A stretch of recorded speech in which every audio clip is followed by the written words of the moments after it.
Empezando con, a ver, Contreras. ¿Cómo se llamaron las dos culturas cercanas al territorio del Imperio Azteca que no fueron conquistados y mantuvieron una independencia? Y uno de ellos fue un imperio y el otro fue pues prácticamente como una especie de señorío dividido en cuatro reinos. Maestro, Ajá, ¿me escucha? sí, No, pues no sé. no se acuerda. Los dos reinos independientes, ¿quién se No, acuerda? no me acuerdo, profe, es que tengo mal el internet. Ah, No vi la mayoría de nada, la verdad. sí me acuerdo que subió un familiar de usted que tenían problemas de internet. Estoy corroborando. Ahora es para que usted apunte allá en su libreta, en otro lugar. Ahora se lo va a decir Parra. ¿Cuáles eran esos dos grupos culturales, Parra? Los nacos, las caltecas, purépechas, uno que estaba arriba de los purépechas, No, uno que fueron, estaba en Guerrero, varios guerrilleros de Puebla. Te dijeron algunos, todos. no, solamente esos dos, Parra, los dos que mencionaste primero, los tlaxcaltecas y los tarascos o purépechas. Esos fueron los dos grupos culturales que no pudieron dominar, que intentaron los aztecas dominar y no lograron realizarlo. Como ustedes pudieron ver en el video, todo lo que es la parte central de la actual República Mexicana fue dominado por el Imperio Azteca, teniendo como capital la ciudad de Tenochtitlan, donde hoy actualmente está la ciudad capital de nuestro país, la Ciudad de México. Les decía que una de las diferencias que se establecían entre los mayas y los aztecas, al igual que los teotihuacanos, los toltecas y los zapotecas, era que creaban una ciudad capital, en cuanto que los mayas crearon ciudades-estados, la ciudad-estado de Palenque, la ciudad-estado de Tikal, la ciudad-estado de Uxmal, la ciudad-estado de Tulum. Cada uno de ellos tenían su propia organización, su propio gobierno, compartían eh, una rama lingüística, unas costumbres, unas tradiciones, pero no establecían una ciudad capital de toda la región maya, muy similar como lo hicieron los tlaxcaltecas. Ah, Hay evidencia de la triple alianza en el periodo más tardío del posclásico entre Mayapán, Uxmal y Chichén. Al igual los tlaxcaltecas, las cuatro ciudades principales de los tlaxcaltecas se unificaron para poder contrarrestar el poder de los aztecas. Lo mismo sucede en la triple alianza de la zona de los purépechas. Habían tres ciudades importantes. Cuando llegan los españoles nos dice el texto que al final la ciudad de Chinchunzán, el lugar de los colibríes, sería la capital del imperio purépecha. Pero no funcionaron siempre así, sino que establecían varias ciudades de importancia y esto les da cierta facultad.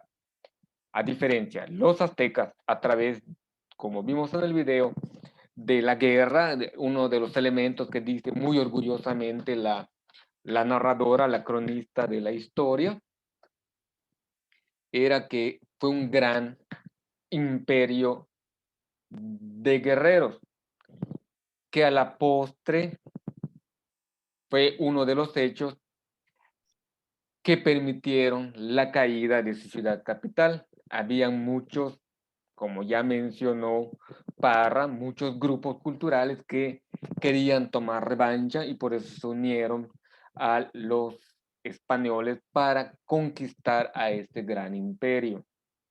Por todo, durante esos casi 300 años que dura su dominio en el Valle de México, querían tomar revancha de el control que ellos ejercieron sobre sus diferentes pueblos. Si ven el vasto espacio geográfico que ocuparon de costa a costa, del Pacífico al Atlántico, el actual, hoy, Golfo de México, de la zona de Veracruz, hasta algunas partes del actual estado de Michoacán, Guerrero y Oaxaca. Era mucho, muy grande el dominio que ellos tenían y como mencionaban, cómo lo hacían a través de la guerra tributo que me entregaron. No, me está fallando mucho mi internet. Es la segunda vez que me saca. Sí, ya lo vi, tranquilízate. De todos modos, se está grabando, lo puedes ver con más calma posteriormente.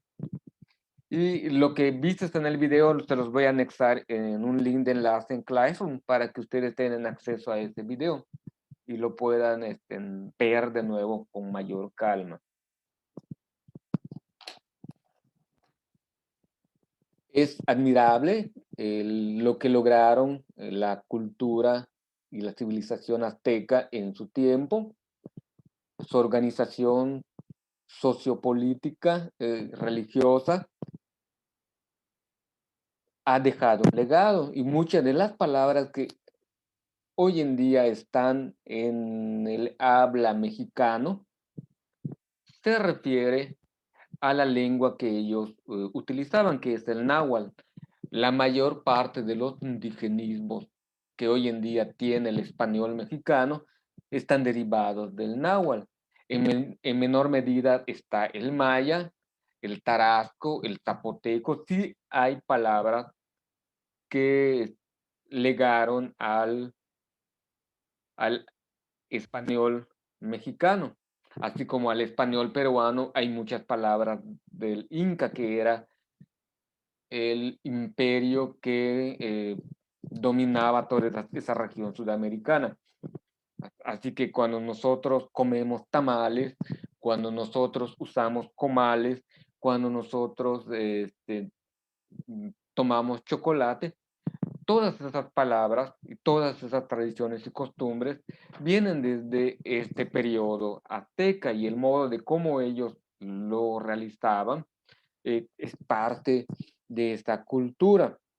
La agricultura que ellos practicaron hasta hoy en día se sigue realizando. Con respecto a los sacrificios, esos sacrificios humanos que se van mencionando en cada momento, lo podemos ver como actos sanguinarios, como una barbarie, pero era parte de un proceso histórico. Considero que hoy en día, si no hubiese existido, como les decía, ese lo hubiese no es muy correcto, pero si la conquista no se hubiese dado, muy probablemente hoy en el 2021 no se seguirían practicando los sacrificios humanos. Muy probablemente la cultura hubiese evolucionado, el entrar en contacto con las nuevas culturas te va creando una nueva visión del mundo. Ellos lo hacían para mantener el orden de su cosmovisión. Si ellos no ofrecían sacrificios humanos, podía venir un cataclismo, es decir, el fin de su civilización se aproximaría. Era un modo de cómo ellos lo concebían. A la llegada de los españoles, como mencionan, y la caída de Tenochtitlan, no se les olvide la fecha. 13 de agosto de 1521. Esa fecha no se les olvide porque va a salir. Cuando ustedes vayan a entrar al bachiller, probablemente se los pregunten. ¿Cuándo cayó la ciudad de Tenochtitlan? Va a aparecer allá y les ponen las opciones múltiples. No se olviden, es una fecha que debe quedar presente en la memoria de ustedes. A la caída de los españoles se da una mezcla cultural que hoy es el legado de la cultura mexicana. Lo mexicano, aunque los aztecas heredaron el nombre a nuestro país, ser mexica, mexicano, nos borró los ser mayas yucatecos o, o ser zapotecos oaxaqueños o ser popolucas de el Veracruz o ser parte, bueno, los mogollones desaparecieron años, pero los cucapas todavía existen. Todas esas otras culturas que no heredaron el nombre al país, pero sí nos heredaron costumbres. Valorar lo bueno que nos dejaron la cultura azteca, que es como se nos conoce fuera del país México.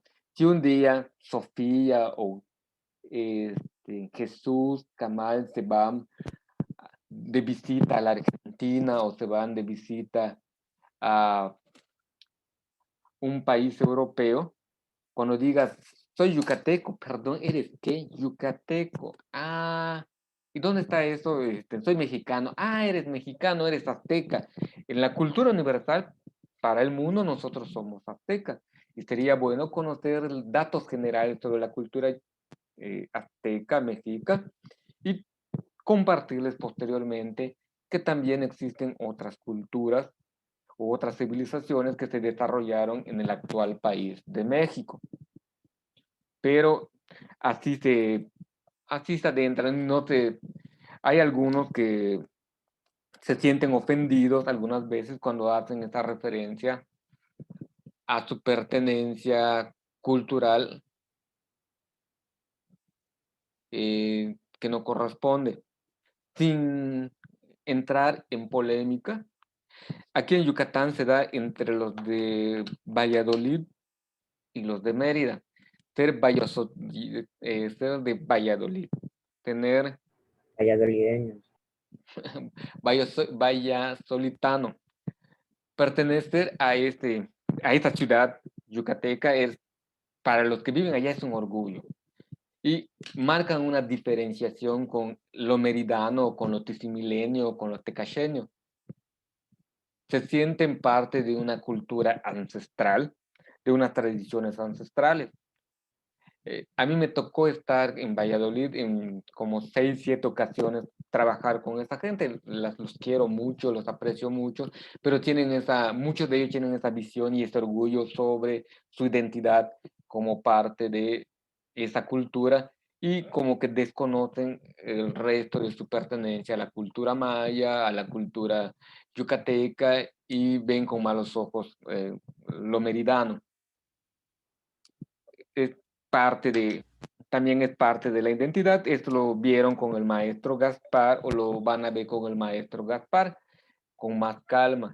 Sucede entre los campechanos y los carmelitas. Y sucede entre las diferentes regiones de la Ciudad de México. Hay gente que se enoja si lo llegas a confundir, si no reconoces su pertenencia a Ecatepec o a Tlatelolco, o ellos tienen sus diferenciaciones y tienen su identidad. A lo que voy. Es bueno conocer las diferentes identidades y darles su lugar, respetándolos, motivándolos a que sigan manifestando esa diferencia, pero sobre todo tener esta apertura de la cultura que nos van, de una cultura nacional en general, no desconocer que somos, antes que nada, somos mexicanos. Antes que nada, nuestra cultura lo vinculan hacia la cultura azteca mexica. Y posteriormente a los de afuera les podemos ir explicando nuestra identidad cultural regional, ya sea desde nuestros antepasados indígenas o desde la mezcla que se va dando en el mestizaje, con esas diferenciaciones de lo tabasqueño, de lo peninsular yucateco, de la región del Bajío, de la región de la Costa Chica, de la zona de Oaxaca, de la región de las Huastecas. Todos ellos tienen una identidad diferente, pero forman parte de esta sola nación mexicana. ¿Alguna pregunta, duda? Yo solo quiero decir algo, maestro. Ajá, a ver. La Coatlicue, había leído una vez que fue, ¿cómo se llama? Asesinada, y que cada parte de su cuerpo, fue creando una cosa del planeta, una cosa el cielo, una cosa la tierra, una cosa el agua y así. Sí, tiene que ver con la cosmovisión y cómo se relacionan con ellos. Aquí no entramos tanto en esta especificar más su relación con la naturaleza, la medicina tradicional y la anatomía que tienen los indígenas es muy diferente a la concepción que hoy tenemos. Un maestro, un doctor en estas cuestiones, nos decía que en la cultura náhuatl existe entre 3 y 5 órganos eh, de nuestro cuerpo que no se pueden identificar en la cultura occidental, en lo como nos tienen enseñado. Lo mismo sucede en la cultura maya, como les platicaba un día del cirro. El cirro es una parte del cuerpo que los mayas lo identifican y hay gente que se enferma de eso y lo tienen, le tienen que curar su cirro. Pero si va con un médico occidental, nunca va a identificar el cirro, porque para ellos en la anatomía no existe. Y ya ves que muchas de nuestras enfermedades son aquí desde la cabeza, nos enfermamos en la cabecita y nos da la sintomatología de esa enfermedad. Y, y el maya yucateco se enferma del cirro y muy probablemente el náhuatl se enfermará de alguna de esas 5 partes que no reconoce la cultura occidental en cuanto a la anatomía. Es parte también de una tradición, de una cultura. Y si hablamos de su visión idiosincrática, podemos hablar de los aluches, de los guayes, de los nahuales. Los guayes es la capacidad que tienen unas personas de transformarse en su guay, que puede ser un perro, que puede ser una ave, que puede ser un animal salvaje. Su guay equivale más o menos al tótem. Y el nahual equivale también a esta cuestión de animales como mitológicos en la que se pueden ir convirtiendo, bueno, de la mitología náhuatl que se pueden ir convirtiendo ellos. Y, de hecho, hemos adoptado hasta el chupacabra, que es mucho más reciente, pero es parte de ese nahualismo que nosotros tenemos. Y créeme, si tú vas al centro de la República y en los pueblos indígenas te van a platicar de que ellos han visto a esos nahuales, han visto cómo un ser humano se transforma en un perro, se transforma en un oso, se transforma en un águila. No solamente lo creen, sino que te cuentan que lo han visto. Y aquí en Yucatán hay gente que te va a decir que ya vio el huaychivo, que no es el que da clases, otro, que ya vio el guayperro, que ya vio la Ixtabay, y lo creen, Mi abuela dice que ya tiene visa el Estabay. que vemos los aluches, que andan en las casas, que bailan cuando llueve. Es parte de nuestra idiosincrasia. Si se lo platicas a alguien que viene de Europa o alguien que viene de Estados Unidos, te va a decir que no es cierto, que científicamente no se puede comprobar, pero es parte de nuestra convicción, que es lo que comentaba su compañero Cristian.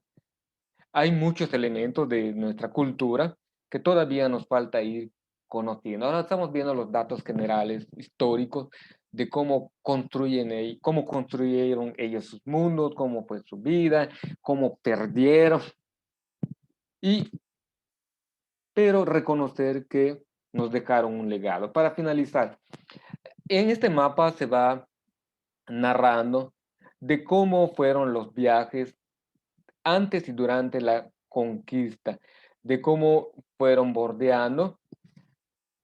La historia marca que Hernán Cortés llega a Cozumel, se entera él de la existencia de los mayas, llega a la zona de Campeche, entra en contacto en Campeche. En una de estas zonas le regalan a la Malinche y la Malinche les cuenta de una ciudad muy rica que está aquí en el centro de la República y él decide y pide permiso para conquistar. Como aquí en esto no encontró oro suficiente y aquí le dijeron que abundaba el oro, decide conquistar primero esta zona. Y cuando llega y lo comprueba, ya Moctezuma, ya ven que la narradora estaba muy orgullosa, decía Moctezuma, usaba el nombre náhuatl nosotros lo conocemos como Moctezuma. Él lo tiene como un heredero de los dioses y lo trata bien. Se va dando todo ese proceso de la conquista que lo vamos a ver con mayor calma en abril, cuando entremos al periodo de la conquista y el mestizaje. Vamos a ver más a detalle de eso. De hecho, les voy a poner algunos videos. Trataré de que no sean tan sangrientos de esa serie de La Malinche. Hernán,